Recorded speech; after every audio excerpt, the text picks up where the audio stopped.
Families and friends of victims held in memory of their lost victims of the aerial bombardment in one of the most tragic days the city of Magala would see. The prayer and candlelight program was held in the presence of religious leaders and the mayor of the city.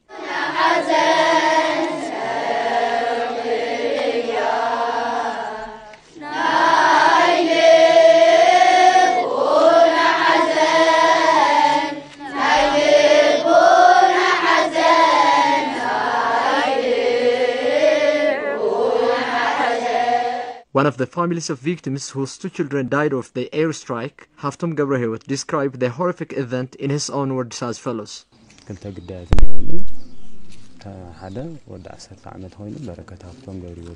Following the brutal aerial bombardment carried out here, my 2 children became victims of it. The first one of my sons who died is Barakat Haftum, a 10-year-old child. The other one is 7-year-old child, Aryam Haftum, who in God's will managed to survive.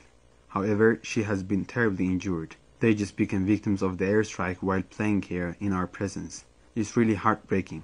It beats me to know why the international community is idly watching. On the memorial ceremony held to commemorate the victims of the aerial bombardment, Yitbarak Maha, a mayor of Magala City, has given a speech to Magala residents and families of the victims as follows.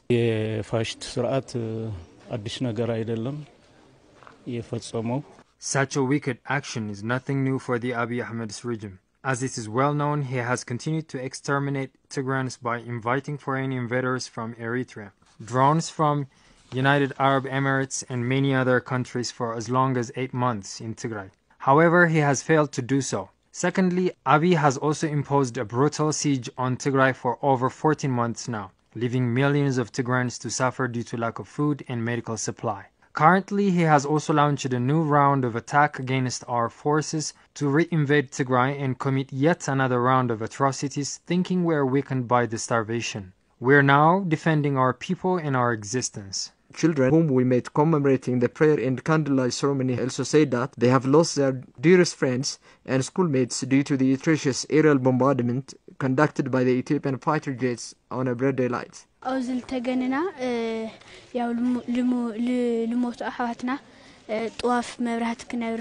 remembering the lost souls like Dawit, Barakat, Sami, and the others who lost their lives on the day due to aerial strike while playing in the playground. Our aspirations as children is to do good and help our family and our country. Our friends were here on a place where there is no military base. Abiy Ahmed dropped bombs on them just only for their ethnicity. May their souls rest in peace. Though we all have the right to learn, schools have been closed because of the war declared in Tigray. Therefore, we call on the world to open its eyes wide and see us.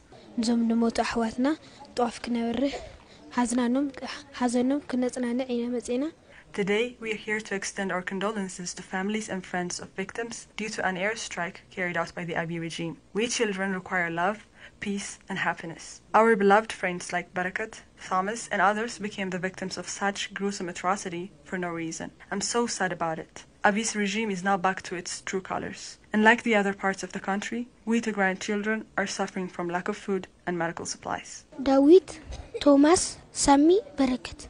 Dawit, Thomas, Sami, and Barakat have died due to the aerial attack. Thus, we are here to commemorate the memorial service altogether. I was learning here during the bombardment. After having heard the dreadful sound, I just came out and found out that my friends were dead. At that time, their body parts were torn apart. It was really shocking. Henceforth, I'm here to express my condolences to their family members. Families and friends of the victims also called on the international community to hear the voice of Tigrayan children who are losing their lives due to the brutal aerial attacks by the Ethiopian government for irrelevant reasons.